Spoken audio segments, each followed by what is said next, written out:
तो फ्रेंड्स, आज हमारा कंप्यूटर हार्डवेयर का एक और नया वीडियो है यहाँ पर।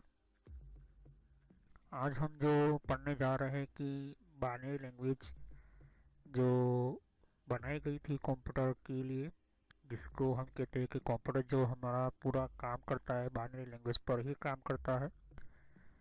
तो इसके बारे में आज हम पढ़ेंगे, लेकिन उससे पहले मैं बहुत कुछ पढ़ा दिया है कंप्यूटर हार्डवेयर की सीरीज़ के अंदर। ओके, तो कंप्यूटर हार्डवेयर के पार्ट्स वगैरह मैंने आपको समझाए थे यहाँ पर, प्लस मैंने डिवाइस, कंप्यूटर आउटपुट डिवाइस, बहुत कुछ अलग अलग डिफरेंट डिफरेंट टाइप के भी मैंने पार्ट्स पढ़ा है यहाँ पर। तब के सीपीयू के बारे में हम पढ़ रहे हैं यहाँ पर। ओके, तो हम बात करते हैं यहाँ पर कि पुराने टाइप के कंप्यूटर, उसके बाद इस तरह का कंप्यूटर का सीपीयू आया। ये पुराने टाइम के अंदर इतना बड़ा सीपीयू था जो 3-4 रूम्स को कवर कर लेता था। उसके बाद थोड़ा सा इस तरह का आया जिसके अंदर आईसी चिप्स एंटर की गई, और उसके बाद यहाँ पर इस तरह का पिन टाइप का चिप, उससे भी बहुत छोटा कर दिया यहाँ पर टेक्नोलॉजी का, माइक्रो टेक्नोलॉजी का यूज़ करके। और आज हम जो यूज़ कर रहे हैं इस तरह का चिप का यूज़ कर रहे हैं। तो बात करते हैं कि इन सभी वीडियो को मैंने पहले से वीडियो बना कर रखा है। ओके, मैंने ये भी समझा कि हम ये सीपीयू क्यों करते हैं, लेकिन हमारा जो टॉपिक चल रहा है हाउ वर्क सीपीयू, किस तरह से काम करता है यहाँ पर। जैसे तो ये सभी कुछ मैंने वीडियो पढ़ा कर आपको समझा दिया था। आप देख सकते हैं कि यहाँ पर मैं इन सभी वीडियो को मैंने पढ़ा चुका हूँ। ओके, तो इन सभी वीडियो को completely one by one watch कीजिए। तो जो मैं आज पढ़ाने जा रहा हूँ उसके अंदर कंप्यूटर जो है हमारा ह्यूमन लैंग्वेज किस तरह से समझता है, हमारी इंफॉर्मेशन किस तरह से समझता है, और ऑर्डर हम जो देते हैं या तो फिर हम उसके ऊपर वर्क करता है, किस तरह से काम करता है, मैंने समझा दिया था। लेकिन लैंग्वेज की बात करें तो कंप्यूटर की लैंग्वेज कौन सी होती है, मैंने कहा था पिछली वीडियो के अंदर कि बाइनरी लैंग्वेज होता है इसके अंदर। ओके, बाइनरी लैंग्वेज क्यों यूज़ होता है यहाँ पर, प्लस मैंने आपको ये भी समझाया था कि बाइनरी लैंग्वेज के अंदर 0 और 1 जो बीट होता है उसी से समझते हैं यहाँ पर। कंप्यूटर के अंदर कोई भी प्रोसेस करते हैं, कोई भी तो प्रोसेस करने का, डेटा का काम, ओपन करने का काम, ये हमारा सीपीयू होता है। चाहे फिर हम फोटो ओपन करो या फोटो हम कोई फोटोशॉप ओपन करते हैं या फिर नॉर्मल से हम कंप्यूटर भी पावर ऑन करते हैं, तो इन सभी का छोटे से छोटा प्रोसेस से लेकर बड़ा से बड़ा प्रोसेस करने का काम प्रोसेसर का होता है, जैसे कि सीपीयू हम कहते हैं इसको। और इन सभी पूरी सिस्टम का यूज़ करता है यहाँ पर। तो 1951 के अंदर इस तरह का सीपीयू था, मतलब हमारा सीपीयू जो आज के ज़माने के अंदर कंप्यूटर के बाद कितना बड़ा था। और आज के टाइम के अंदर ये इस तरह का छोटा सा सीपीयू है। ओके, तो उसका जो मटेरियल जो होता है सिलिकॉन, फाइबर ग्लास और कॉपर के थ्रू बनता है यहाँ पर। उसके साथ और भी कुछ कंपोनेंट्स होते हैं। ओके, जिसको हम मदरबोर्ड कहते हैं। तो जब हम कंप्यूटर के अंदर सीपीयू लगाते तो किस तरह से काम करता है मैंने आपको ये भी समझा दिया था। इंटरप्रेटर क्या होता है कि मशीन लैंग्वेज को ह्यूमन लैंग्वेज के अंदर ट्रांसफ़र करने का काम इंटरप्रेटर काम करता है। और इंटरप्रेटर एक ऐसा स्पेशल कोडिंग किया गया है यहाँ पर, जिसके अंदर रैम और सीपीयू के बीच में जो डेटा होता है वो ट्रांसफ़र होता रहता है यहाँ पर। यही आज हमें समझना है यहाँ पर। तो चलिए अब स्टार्ट करते हैं।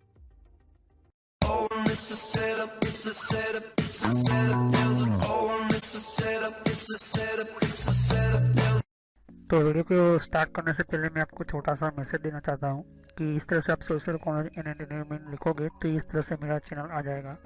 इस पर क्लिक करने से आप मेरे चैनल के ऊपर पहुँच जाओगे। अगर आप मोबाइल यूज़ करते हो, यूट्यूब पर आप लिखोगे तो आपको इस तरह से लिखना है।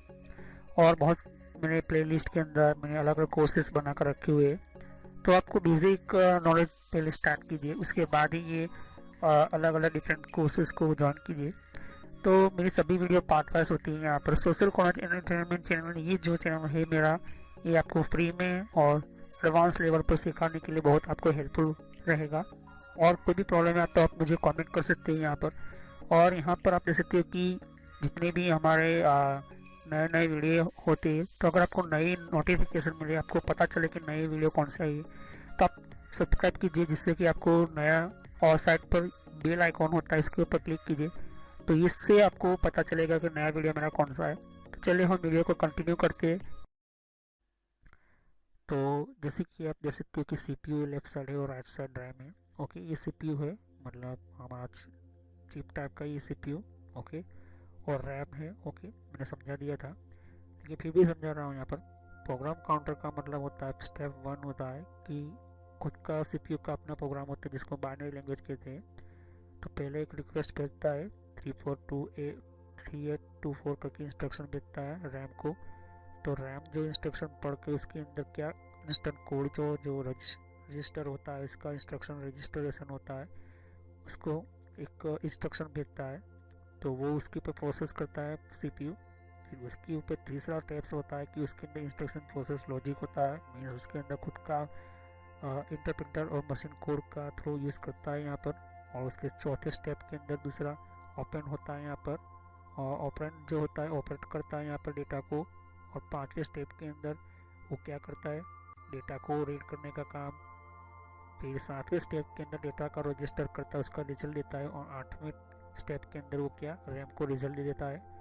तो अगर मैं छोटा सा कंप्यूटर का पावर पहले ऑन करता हूँ, तो पहले सब कुछ पावरफुल तरीके से डेटा का मीन्स सभी पार्ट्स ऑन होंगे।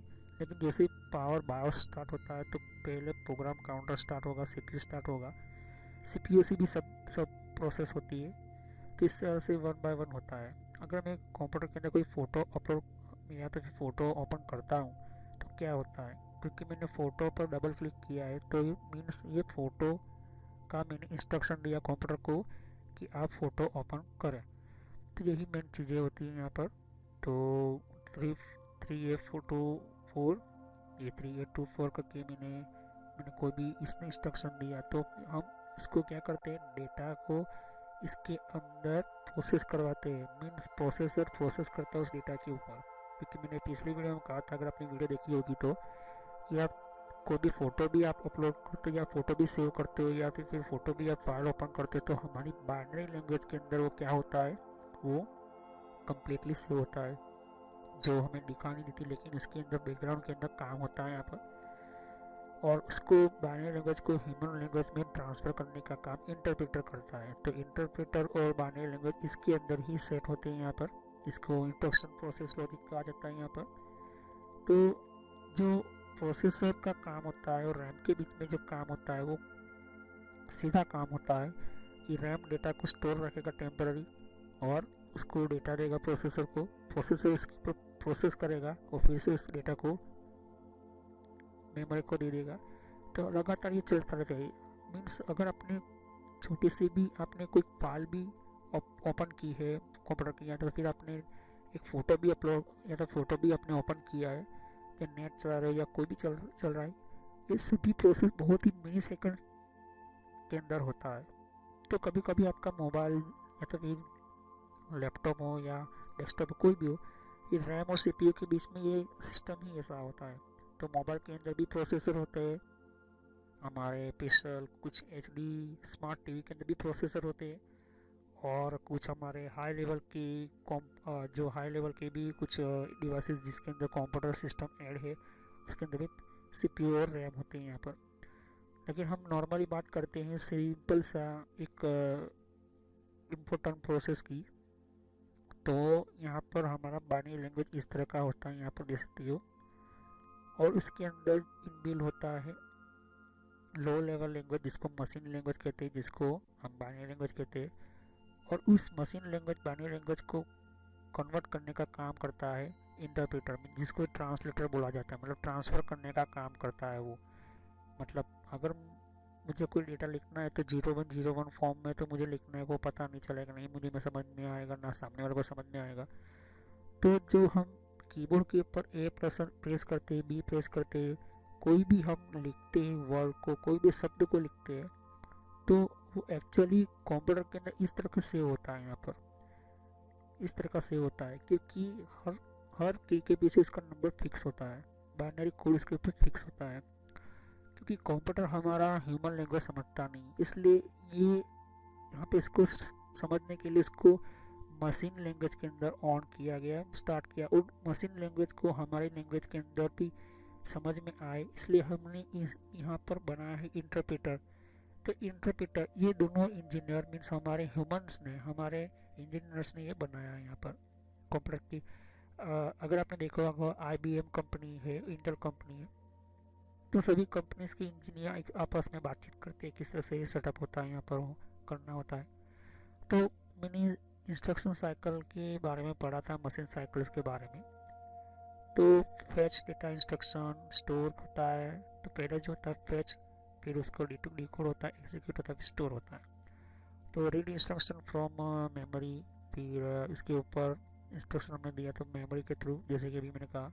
फिर डिकोड इंस्ट्रक्शन करता है, मतलब उसके ऊपर ओपी कोड होता है, फाइंड करता है जहाँ से वो डेटा आ रहा है। जैसे कि मेरा ये जो माउस का डेटा जा रहा है वो माउस की डिवाइस से जा रहा है, लेकिन माउस पॉइंट को कौन कंट्रोल कर रहा है, माउस कर रहा है। लेकिन उस माउस को राइट साइड में मूव करता हूँ, लेफ्ट साइड मूव करता हूँ, इतना जाकर रुक जाता है, सेंटर में आता है, ये कौन करता है, प्रोसेसर काम करता है, और रैम। ओके, तो प्रोसेसर और रैम के बीच में प्रोसेस करने का काम ये इम्पोर्टेंट है यहाँ पर।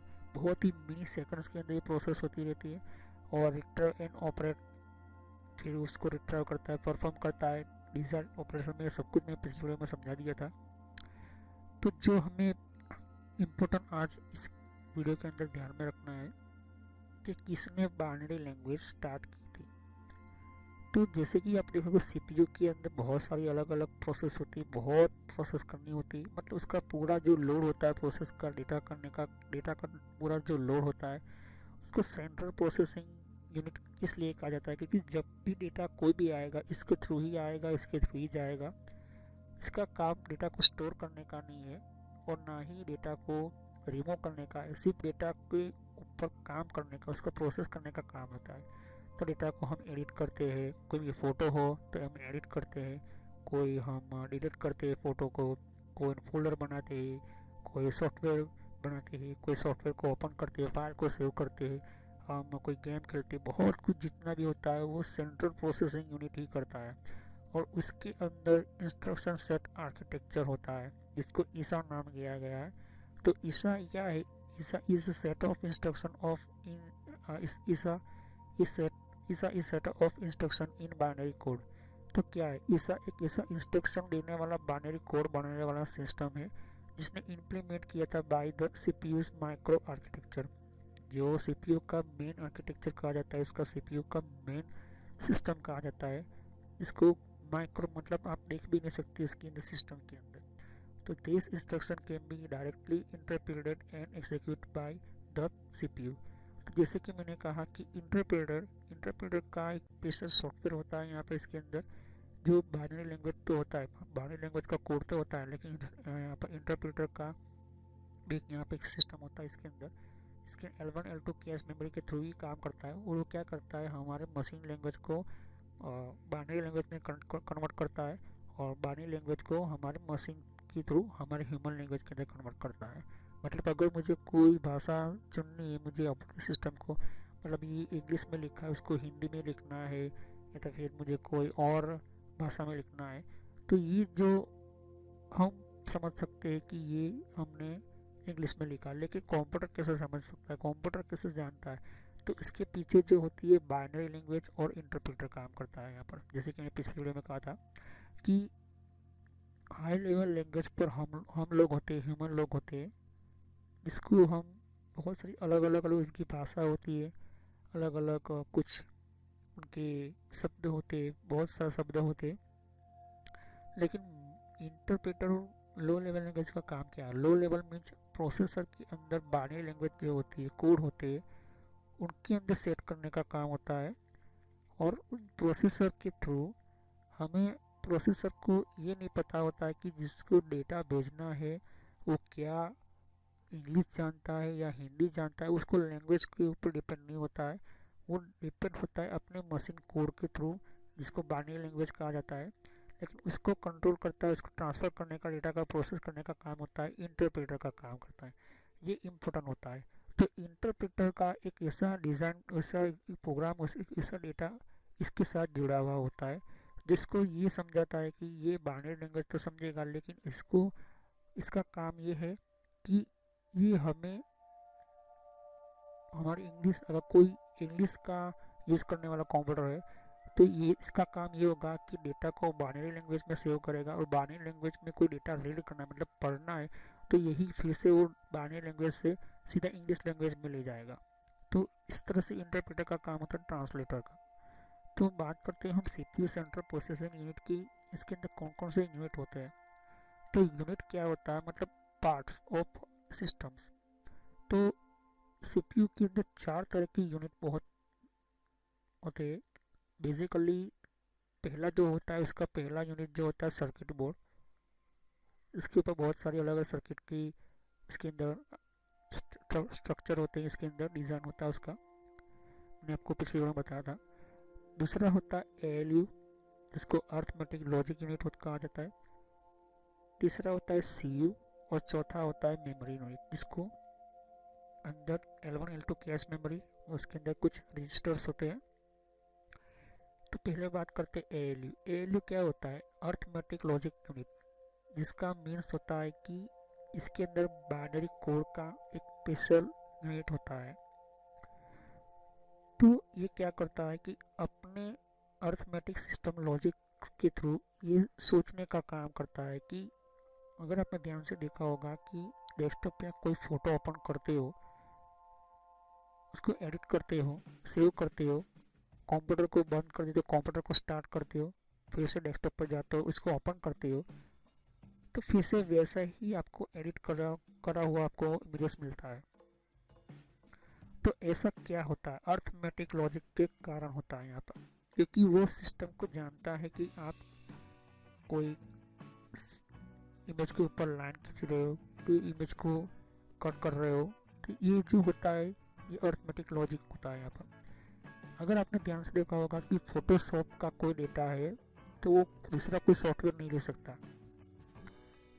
ओके, फिर तीसरा जो कोई मैं आपको कहूँ कि पुराने वाले जो कोई का आपका कोई डेटा होगा, लेकिन उसका सॉफ्टवेयर आपके पास इंस्टॉल नहीं है, जैसे कि माइक्रोसॉफ्ट कंपनी का मैं कहूँ कि पुराना माइक्रोसॉफ्ट 2007 के लेकर 2016 का माइक्रोसॉफ्ट ऑफिस का सॉफ्टवेयर लोगे, तो दोनों में बहुत ही फ़र्क है।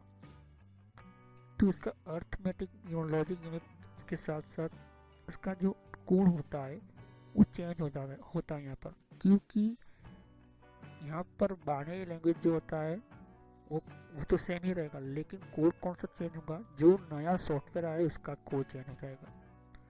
तो पुराने वाले के साथ जो उसका सेव किया है, तो उसका लॉजिक यूनिट चेंज हो जाएगा। तो यहाँ पर एलयू जो है वो इम्पोर्टेंट होता है यहाँ पर, क्योंकि कंप्यूटर के अंदर सीपीयू ही एक ऐसा डिवाइस है जो सोचने का काम करता है, मीन्स उसका ब्रेन कहा जाता है, उसको कंप्यूटर का ब्रेन कहा जाता है। तो कंप्यूटर को कैसे पता चल जाता है कि आपका ये फोटोशॉप का डेटा है, आपका MP3 मीन्स आपका कोई सॉन्ग का डेटा है, आप वीडियो चालू करते हो तो वीडियो का डेटा है, किससे पता चल जाता है, क्योंकि उसके अर्थमेटिक लॉजिक मीन्स उसके एक्सटेंशन के ऊपर पता चल जाता है। मैंने एक्सटेंशन समझाया था, मैंने कंट्रोल पैनल के अंदर में और एक नया वीडियो लेकर लाऊंगा एक्सटेंशन क्या होता है। तो एक्सटेंशन ज़्यादातर वो लोग समझ जाएंगे जो कंप्यूटर प्रोग्रामिंग इंजीनियर है वो। लेकिन बात करते हैं CU की, कंट्रोल यूनिट की बात करते हैं। कंट्रोल यूनिट क्या करता है कि जो डेटा भेजा है मीन्स उसके अंदर इंटरप्रेटर सिस्टम होता है, जो ह्यूमन लैंग्वेज को मशीन लैंग्वेज को ह्यूमन लैंग्वेज में ट्रांसफर करने का काम करता है, मतलब उसके पास पूरा कंट्रोल होता है। तो कंट्रोल यूनिट जो होता है अर्थमेटिक लॉजिक के साथ जुड़ा हुआ होता है। इसके अंदर उसकी कैपेसिटी के थ्रू कितना कंट्रोल करेगा डेटा को, कितना उसका डेटा जो आउट ऑफ हो जाएगा, तो ये सीपीयू क्या हो जाएगा, हैंग हो सकता है, या तो फिर ये सीपीयू काम करने का थोड़ा सा प्रोसेस ज़्यादा ले लेगा। तो अगर आपने कभी कभी देखा होगा कि कभी कभी हमारा कंप्यूटर बहुत ही स्लो चलता है, या तो फिर हमारा रिस्पॉन्स देना ही बंद कर देता है, तो इसका अंदर क्या होता है कि कंट्रोल यूनिट के ऊपर बहुत सारा लोड होता है यहाँ पर। जैसे कि मैं कहूँ कि आपके पास बहुत कम काम है ऑफिस का, तो आप जल्दी से काम कर लोगे, लेकिन बहुत सारा कोई काम आपको दे दे तो आप बिजी हो जाओगे, इतना बिजी हो जाओगे कि आपको टाइम भी कोई कॉल करने के लिए या फ़ोन करने के लिए भी आपको नहीं मिलेगा। तो यही चीज़ यहाँ पर सेंट्रल प्रोसेसिंग यूनिट की हो जाएगी। अब बात करें तीसरे मीन्स फोर्थ सिस्टम की, कि मेमोरी यूनिट क्या होती है। मेमोरी यूनिट सीपीयू के अंदर क्यों होनी चाहिए, क्यों होती है? क्योंकि सीपीयू को पता होना चाहिए कि मेरा डेटा कहाँ जा रहा है और कौन डेटा मुझे भेज रहा है। जो डेटा भेज रहा है वो किस तरह का भेज रहा है, और साथ ही साथ मेरा मेमोरी के अंदर भी सीपीयू को पता होना चाहिए। सीपीयू को पता रहता है कि मेरे डेटा के अंदर ये कंपेटेबल है या नहीं। तो अगर आपने ध्यान से देखा होगा कि कभी कभी हमारे जो कुछ पुराने कंप्यूटर के अंदर नए सॉफ्टवेयर नहीं चलते। ऐसा क्यों होता है? क्योंकि कैश मेमोरी और रजिस्टर के थ्रू इसके अंदर बाइनरी लैंग्वेज होती है जो काम करती है अर्थमेटिक कंट्रोल यूनिट। इन दोनों को साथ में लेकर रजिस्टर और कैश मेमोरी बहुत ही पावरफुल होती है।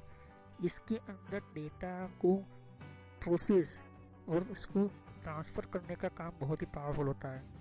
इसके अंदर ही कुछ ऐसे सिस्टम्स होते हैं, कुछ ऐसे एडवांस लेवल के यूनिट्स के साथ काम करते हैं जिसको मेमोरी यूनिट कहते हैं, जो 2 से ज़्यादा या 3 गुना से भी ज़्यादा ये आपका सीपीयू काम करेगा। लेकिन तब जब आपका कंप्यूटर, आपका सीपीयू जो आपके सिस्टम के थ्रू कंपेटेबल होगा तो core 1, core 2, core i3, core i5, core i6 क्या होता है? यही होता है। लेकिन मैं सिंगल कोर की सिंपल छोटा सा कंप्यूटर के सिंपल से सीपीयू की बात करता हूँ अभी। तो ये क्या होता है कि कैश मेमोरी जो होती है वो बहुत ही इम्पोर्टेंट मेमोरी होती है। इसका पावरफुल काम ही यही होता है कि डेटा को ट्रांसफ़र करने का उसका खुद का लॉजिक कंट्रोल होता है, जिसका एक यूनिट मेमोरी होती है। इसकी जो सिस्टम जो होती है समझने की कैश मेमोरी है इसके अंदर होती है। इसके अंदर आज के सॉफ्टवेयर, आज के कंप्यूटर, आज के सीपीयू के अंदर L1 L2 कैश मेमोरी होती है। अभी आपको मैं L1 समझा रहा हूँ। उसी तरह से लॉजिक कंट्रोल का जो दूसरा होता है यहाँ पर L1 L2 दूसरा भी होता है, लेकिन अभी मैं सिर्फ L1 समझा रहा हूँ। तो L1 करके इसके अंदर मेमोरी होती है। आज के टाइम के अंदर L1 L2 कैश मेमोरी होती है। अगर एक के ऊपर ज़्यादा लोड पड़ता है तो दूसरा उसके ऊपर काम करने लगता है, तो जिससे आपका सीपीयू बहुत पावरफुल चलता है। तो कैश मेमोरी जो होती है वो एक ऐसी मेमोरी होती है जिसके अंदर डेटा का कौन सा किस जगह पर जाएगा, कौन सी जगह पर आना है, इसको ध्यान रहता है यहाँ पर। इसको जो हमारा जो सीपीयू का मेन जो काम होता है वो रैम के साथ ही होता है। तो रैम से डेटा जो आ रहा है वो कैश मेमोरी से जाएगा। कैश मेमोरी फिर मेमोरी यूनिट से कंट्रोल यूनिट अर्थमेटिक, फिर वहाँ से कंट्रोल यूनिट पे फिर मेमोरी में आएगा, फिर वो रैम को भेज देगा। इस तरह से लाखों बार मिनट सेकेंड्स के अंदर आपका डेटा चलता रहता है, जाता रहता है यहाँ पर। तो ये है आपका मेमोरी यूनिट। तो हम बात करते हैं what is the central processing unit पर। ये सीधा सा है कि फैच करता है, मतलब डेटा लेता है और इंस्ट्रक्शन आपका मानता है। मतलब आपने राइट क्लिक किया, फोल्डर बनाया, मतलब उसने आपका इंस्ट्रक्शन लिया और फोल्डर बनाएगा। फिर इसके अंदर आप नेम लिखते हो तो उसने डेटा लिया, उसने इंस्ट्रक्शन इंटर दबा तो डिकोड किया, एंटर किया, उसने एक आपका कमांड बना, एंटर किया, मतलब एक्सिक्यूट किया, और आपको रिजल्ट मिल जाता है कि आपका फोल्डर बन चुका होता है। तो चौथा नंबर होता है कि स्टोर होता है। उसी तरह से आप इमेज ओपन करो, कोई भी ओपन करो, इसके अंदर ये चीज़ होती है यहाँ पर। तो how process with RAM, how CPU process with RAM किस तरह से होता है मैं आपको नेक्स्ट वीडियो में समझाऊंगा। ओके, तो इसको समझने के लिए आपको और भी डिफरेंट टाइप की सिस्टम को आपको ध्यान से समझना होगा। पिछली वीडियो देखने के बाद ही ये वीडियो देखने की बहुत ही इंपॉर्टेंट है, क्योंकि मैं सभी वीडियो पार्ट पास होती है। तो click on subscribe channel, click on like, and कोई भी प्रॉब्लम हो तो आप मुझे कमेंट कर सकते हैं। तो thanks for watching my video, have a nice day. तो फ्रेंड्स, वीडियो पूरा होने के बाद भी मैं एक थोड़ा सा मैसेज देना चाहता हूँ। यहाँ पर देख सकते हो कि बहुत आपको नए नए वीडियो आते हैं, तो यहाँ पर सब्सक्राइब पर क्लिक कीजिए, और सब्सक्राइब पर क्लिक करने से और बेल आइकॉन पर भी क्लिक करना होगा आपको। इससे क्या होता है कि आपको नोटिफिकेशन मिलती है, मतलब एक नया मैसेज मिलता है कि कौन सा नया वीडियो अपलोड होता है। हर वीडियो की अलग अलग मेरे रीज़न होते हैं। ओके, और हर वीडियो मेरा पार्ट वाइज होता है। तो सभी वीडियो पार्ट वाइज होने के कारण आप यहाँ पार्ट वाइज पढ़ोगे तो अच्छी तरह समझ में आएगा। प्लेलिस्ट पर क्लिक करोगे यहाँ पर तो ध्यान से देखिए कि बहुत सारे यहाँ पर मेरी प्लेलिस्ट क्रिएट करके रखी हुई है। तो किस तरह से आपको आप नए कंप्यूटर में हैं तो आप बेसिक स्टार्टिंग यूज़र ये जो है प्लेलिस्ट वहाँ से शुरुआत कीजिए, जिससे कि आपको और अच्छी तरह से समझ में आए। अगर आप नए नए कंप्यूटर में यूज़र्स हो तो नए कंप्यूटर के यूज़र के अंदर आपको ये पहले ये वीडियो देखिए। उसके बाद यहाँ पर आप देख सकते हो कि आप विंडो 7 यूज़ करो या विंडो 8 यूज़ करो या विंडो 8.1 यूज़ करो या विंडो 10 यूज़ करो। ये बेसिक स्टार्टिंग जो यूज़र्स होते हैं बेसिक के लिए होते हैं। उसके बाद आपको माइक्रोसॉफ्ट का ये जो वीडियो होता है ये बेसिक स्टार्टिंग यूज़र्स के लिए यहाँ पर MS ऑफिस का भी ये मैंने प्लेलिस्ट बनाकर रखा हुआ है। तो माइक्रोसॉफ्ट जो बेसिक कंप्यूटर लोगों को पढ़ाने वाला होता है, यहाँ पर लोग कंप्यूटर का बहुत ही यूज़ होने वाला होता है, इसके लिए होता है। अब उसके बाद पढ़ने के बाद सॉफ्टवेयर पढ़िए। सॉफ्टवेयर की प्लेलिस्ट अलग अलग मैंने बना कर रखी है। साथ ही मैंने कंप्यूटर हार्डवेयर का भी मैंने वीडियो बना कर रखा हुआ है। कंप्यूटर हार्डवेयर का भी मैंने बना कर रखा है यहाँ पर अलग से प्लेलिस्ट। तो यहाँ पर देख सकते हो कि सॉफ्टवेयर जो है यहाँ पर सॉफ्टवेयर का भी मैंने अलग से मैंने प्लेलिस्ट बना कर रखा हुआ है। तो पहले आप बेसिक से शुरुआत कीजिए। तो बेसिक में माइक्रोसॉफ्ट का किस तरह से कितने टाइप की सॉफ्टवेयर होती है उसकी भी मैंने यहाँ पर वीडियो बनाकर रखी हुई है, वो प्लेलिस्ट बनाकर रखी हुई है यहाँ पर। ओके, और यहाँ पर फिर वेबसाइट को किस तरह से यूज़ करना, जैसे कि वेबसाइट कौन कौन सी होती है, ईमेल की कितने टाइप की सेटिंग्स होती है, ईमेल कौन कौन सी होती है, फेसबुक क्या होता है। तो ये जो मिक्स में है, लेकिन अगर आप चाहते हो कि अलग अलग कैटेगरी वाइज तो आपको यहाँ पर फेसबुक की अलग प्लेलिस्ट मिल जाएगी, जीमेल की अलग से प्लेलिस्ट मिल जाएगी। तो फेसबुक लोग इस्तेमाल करें फिर भी उनके फेसबुक अकाउंट हैक होते। और कंट्रोल पैनल भी ये भी बहुत बड़ा इम्पोर्टेंट टॉपिक है। कंट्रोल पैनल का ये भी बहुत ही इम्पोर्टेंट सिस्टम है। अगर आप ये कंट्रोल पैनल नहीं पढ़ते हो तो आपका 50% कंप्यूटर जो 50% जो कंप्यूटर का जो पूरा कंट्रोल होता है वो कंट्रोल पैनल के अंदर ही होता है। तो ये कंट्रोल पैनल आप पढ़े, वो सभी वीडियो पार्ट वाइज ही है। और यहाँ पर आप देख सकते हो कि और भी बहुत कुछ प्लेलिस्ट आपको मिलेगी। तो पहले आप बेसिक से शुरुआत कीजिए, बेसिक माइक्रोसॉफ्ट से, फिर उसके बाद आप हार्डवेयर पढ़े। और ये जो मैंने अभी प्लेलिस्ट अभी ओपन कर रही है यहाँ पर हो रही है, यहाँ पर ये जो है नेटवर्क का वीडियो है, ये नेटवर्क के सभी प्लेलिस्ट है। तो अगर आप कंप्यूटर के फील्ड में कंप्यूटर हार्डवेयर अच्छी तरह से पढ़ चुके हो, कंप्यूटर हार्डवेयर पढ़ने के बाद आप नेटवर्क में जाना चाहते हो तो आप नेटवर्क में जाइए और नेटवर्क की बारे में पढ़े कि हमारा कंप्यूटर का इंटरनेट नेटवर्क किस तरह से चलता है। फिर उसके बाद यहाँ पर कंप्यूटर हार्डवेयर देख सकते हो कि मैंने कहा कि ये कंप्यूटर हार्डवेयर का वीडियो है। तो नेटवर्क पढ़ने से पहले कंप्यूटर हार्डवेयर कंप्लीट आपको समझ में होना चाहिए, आपको समझना होता है। यहाँ पर कंप्यूटर हार्डवेयर के बिना आप इस तरह से कोई भी स्टार्ट नहीं कर सकते हो। तो सभी वीडियो मेरे कोर्स जो होते हैं फ्री में है, बाहर आपको पे करना पड़ता है, पैसे देना पड़ता है, लेकिन यहाँ पर फ्री में है। तो चलिए हम नेक्स्ट वीडियो में मिलते हैं।